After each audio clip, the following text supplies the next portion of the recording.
Hoy vamos a meternos de lleno en una demanda que es, la verdad, explosiva. Estamos hablando del estado de Minnesota contra el mismísimo gobierno federal. Las acusaciones, pintan un escenario de caos y miedo en las ciudades gemelas. Acompáñenme a ver de qué va todo esto. A ver, imagínense esto por un momento. Estamos en enero de 2026. Un agente federal mata a una residente en Minneapolis. De repente, las escuelas cierran, dejando a 30,000 estudiantes sin clases. Suena película, ¿no? Pero no, esto es lo que describen los documentos de la demanda, un panorama súper sombrío. Y claro, la pregunta que nos hacemos todos es, ¿pero cómo es que se llegó a este extremo? Bueno, para entender por qué se llegó a una demanda de esta magnitud, primero hay que respirar el ambiente, ¿no? Hay que entender el clima de tensión que, según los demandantes, se vivía en Minneapolis y Saint Paul. Y miren, esta cita viene directo de la demanda, ¿eh? Describe una sensación que es casi como una invasión. No habla de un simple aumento de policías, para nada. Habla de una fuerza que, según lo que alegan, llegó a sembrar el terror en la comunidad. Y todo este conflicto tiene un nombre clave, Operación Metro Search. Pero lo que alega la demanda es que detrás de ese nombre, se escondía algo mucho, mucho más complicado. A ver, ¿qué fue exactamente la Operación Metro Search? Según la demanda, fue el despliegue de más de 2,000 agentes federales. Para que nos demos una idea, esa cantidad es mayor que toda la fuerza policial de Minneapolis y Saint Paul juntas. O sea, la escala de la que estamos hablando es, como lo describen, simplemente masiva. Y fíjense en esta cronología, porque muestra cómo todo escaló rapidísimo, de forma vertiginosa. La operación arranca en diciembre y, en cuestión de semanas, se pasa de un agente disparando a un auto a la muerte de una residente. Eso fue, digamos, la gota que derramó el vaso y provocó la demanda del Estado. Y aquí es donde llegamos al meollo del asunto, al corazón de la pelea legal. Porque tenemos dos versiones, dos narrativas totalmente opuestas que intentan explicar el porqué de esta operación tan gigantesca. El contraste que vemos aquí es básicamente el centro de todo el caso. Por un lado, la versión oficial del gobierno, que estaban ahí para combatir un caso de fraude. Pero por el otro, lo que dice la demanda es muy diferente. Alegan que todo fue una represalia, un castigo político contra Minnesota. Para respaldar esa idea de la represalia, la demanda saca a la luz supuestos comentarios atribuidos al presidente Trump. Sugieren que había una especie de animosidad personal. El argumento es que la frustración por no haber ganado en ese estado fue el verdadero motor de todo, convirtiendo la operación en una represalia directa. Pero esperen, que hay más.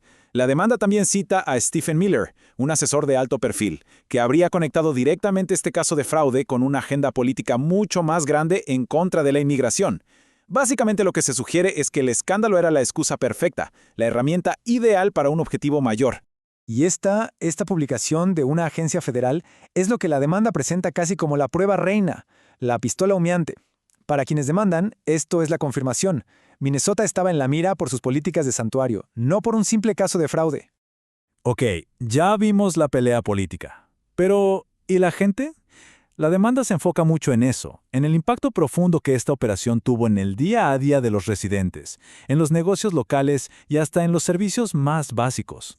Y las tácticas que se describen en la demanda son, la verdad, bastante alarmantes. No estamos hablando solo de arrestos. Se describe un patrón de comportamiento muy agresivo que incluye cosas como perfilamiento racial, entrar a casa sin orden judicial e incluso detener ilegalmente a ciudadanos estadounidenses. El golpe a la economía local, según la demanda, fue brutal. Miren este gráfico, muestra caídas en los ingresos de hasta un 80% para algunos negocios. Es una locura. La gente simplemente tenía demasiado miedo para salir, para ir de compras, para ir a un restaurante, para vivir su vida. Y hablemos de dinero. Más de $2 millones.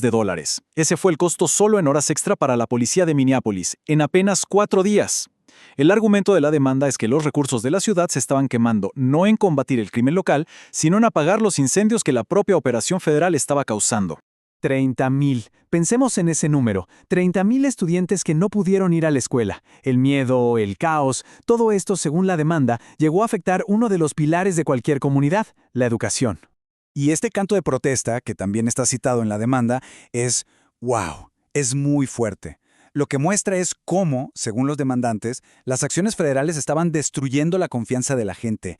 Y no solo en ellos, sino también en la policía local, tirando por la borda años de trabajo para construir puentes con la comunidad. Bueno, Frente a todo este panorama, el Estado y las ciudades no se quedaron de brazos cruzados. Decidieron llevar la pelea a los tribunales, así que veamos cuál es su jugada, su estrategia legal. Entonces, ¿quiénes están detrás de esta demanda? Pues es el estado de Minnesota completo, junto a sus dos ciudades más importantes, Minneapolis y St. Paul. Es una señal clara, un frente unido contra lo que ellos consideran un abuso de poder federal. El argumento legal central se apoya en la 10ª enmienda de la Constitución. ¿Y qué dice básicamente?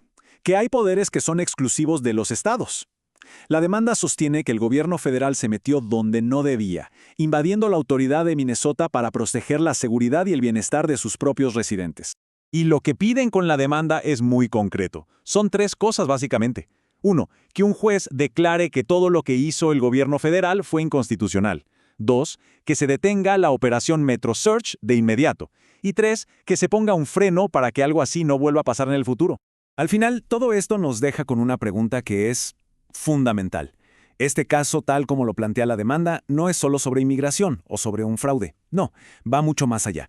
Es una lucha de poder entre el gobierno federal y un estado. Y nos deja pensando en algo bastante profundo.